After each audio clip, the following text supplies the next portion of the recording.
To unpack this day a bit more further, we are now joined by human rights activist Seth Mazibuko, and he joins us now via our video link. Seth, thank you so much for your time this evening here in SABC News.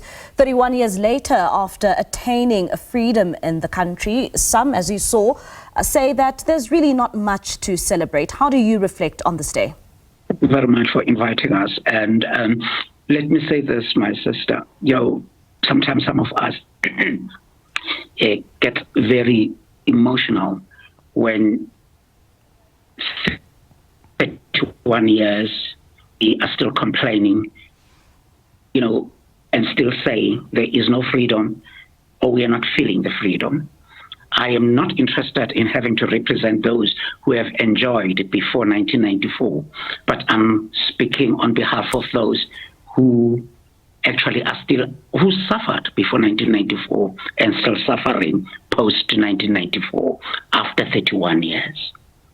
Let's just be clean with this, that the only freedom that we have is the freedom to vote. And who do we vote? We vote the very same people who are not delivering.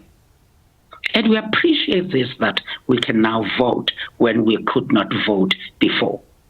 But basic issues, basic service delivery that will make me feel good.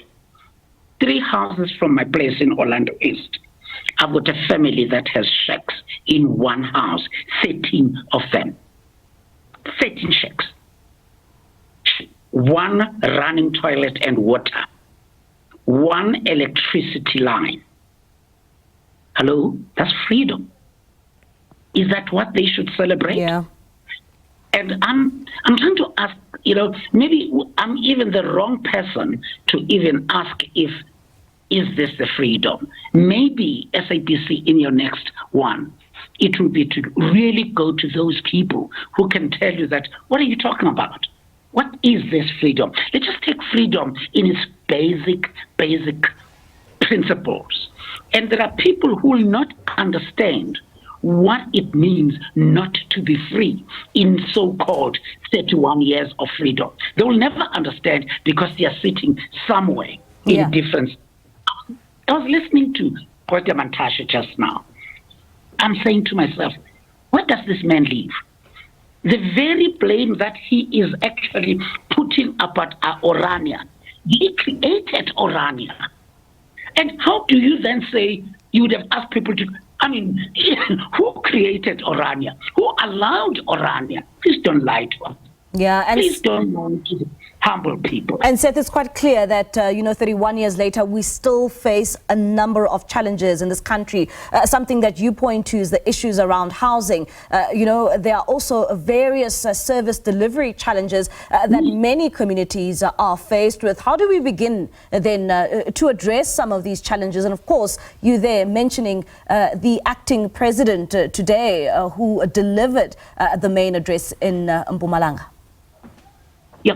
Madam, I must be quick to say this, that we are at the point now as civil society, and we met 3 weeks ago, and those are the people who see these things happening every day.